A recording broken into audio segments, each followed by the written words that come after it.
Hey, it's Afil Krieger here, and today I've got something special because after 7 years of working as a therapist, I've noticed that 80% of my patients display common traits of what Carl Jung calls the Puer Aeternus or Puella Aeterna.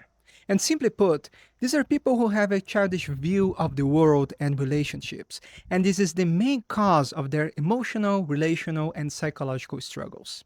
And nowadays, people call it the man child or woman child, or even the Peter Pan syndrome. And the root cause tends to be an unresolved mother and father complex. In other words, they never individuated from their parents and basically feel like a child trapped in an adult's body. And I'll be honest, I know this inside out because I used to be a man child, and today it became one of my specialties as a therapist. So much so that I recently released a series of articles and videos with almost 14,000 words detailing the most common patterns and how to overcome the poor and puer eternus. And this series became part of my book Pistes Demystifying Jungian Psychology, and you can claim your copy when you join my newsletter down below. And you can also order the physical book. So that said, it's important to understand that the poor occurs along a spectrum. So maybe you identify yourself with some of these traits, or maybe you will notice that you are a major poor, like I used to be. But for the sake of this video, I will characterize someone very identified with the poor. And everything can be summarized in what Carl Jung calls the provisional life, or as I like to call it, the chicken flight mode.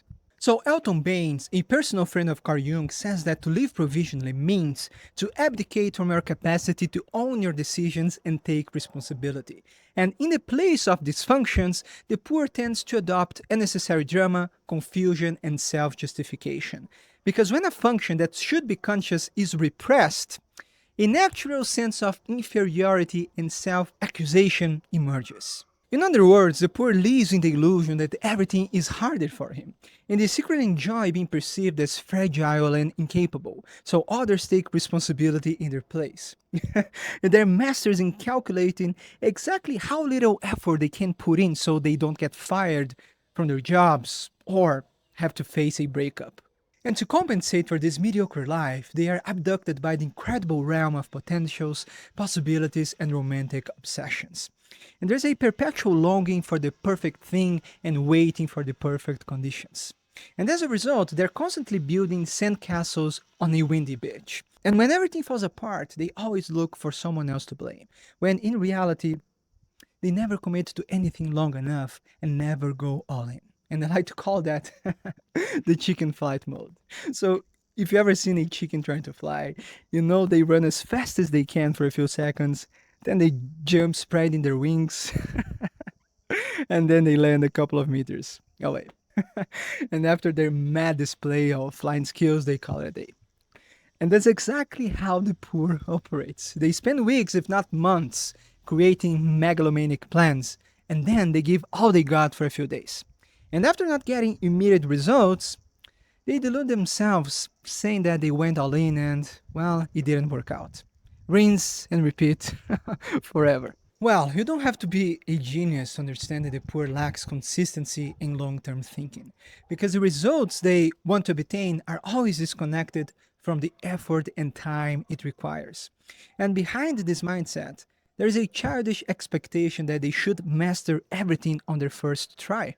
As soon as it gets difficult or they get the first results and realize it will require effort to progress, they abandon everything. Because sticking to the process involves realizing that, wow, you are not a special snowflake and you will have to endure the learning process just like everybody else. And many fall on the perfectionism side, but this is only a protection against an imaginary failure.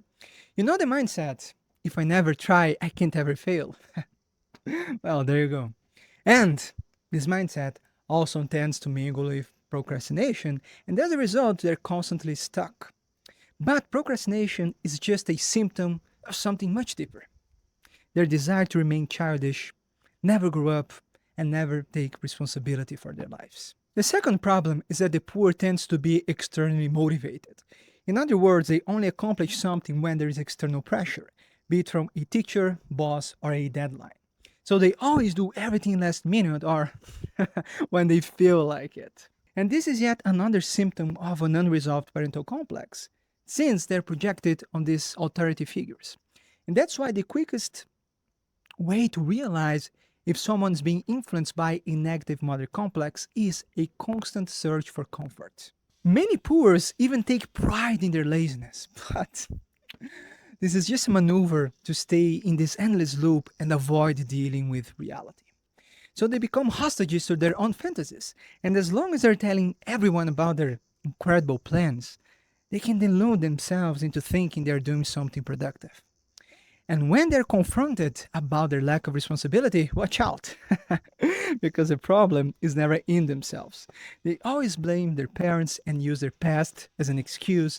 They blame the system or the inability of their people to see how amazing they are. Everything so they don't have to become an adult.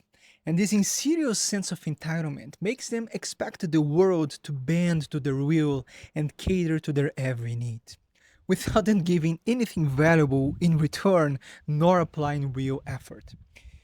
And that's precisely why they never accomplish anything great, never develop their talents, and settle for a mediocre and neurotic life. Now, before we move on to the second part, let me tell you that you can find all the tools you need and a step-by-step to conquer the Puer and Puer Aeternus in my accessible course Catabas' The Shadow Integration Manual. And if you'd like my personal help to work one-on-one, I also invite you to check my mentorship. Links down below. Now, the poor tends to be extremely bright and they're full of potential. The problem is that they take their gifts and talents for granted. They don't respect themselves enough to commit to developing a craft. And unfortunately, they're too selfish to be in service of something greater than themselves. And because they tend to be highly intelligent, they become arrogant. The problem is that they only understand things intellectually. There's no action and experience behind it. It's a half knowledge that has no life. And deep down, they are huge hypocrites because their ideals do not hold up in reality, and they are too afraid to face the world and actually live by them. They believe that common and proven solutions are beneath them.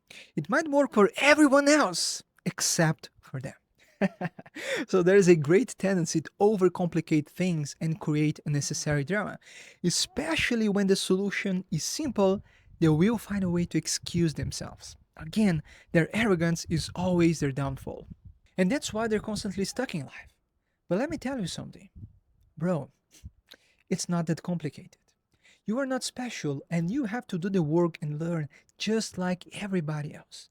And I'm gonna help you here because you have to focus mainly on two things. So in my book, I say that the biggest shadow of the poor is the body and the practical aspects of life. Precisely because they tend to live in fantasy land and never develop discipline and consistency.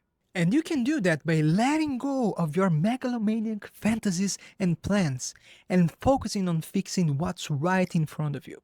So start by taking care of your body, your nutrition, and having a proper routine. Tackle the most immediate problems in your work and relationships. We solve our psychological struggles by taking action and being in movement. You can't think your way out of them. The magical solutions you are looking for are all in the mundane choices you are avoiding. Also, healing is a construction and not a single moment in time.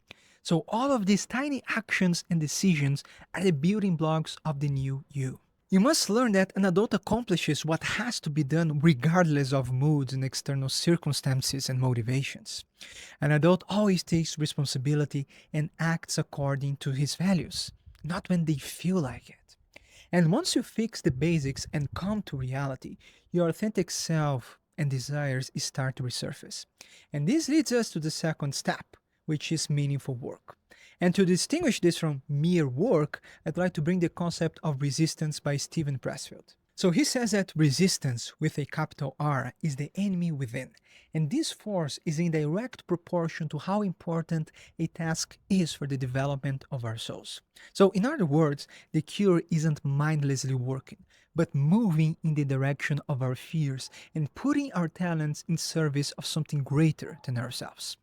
And resistance always appears when we are about to reach new heights. That's why it's easy to know when we are on the right path, because when we refuse this calling, we feel like a part of us is dying.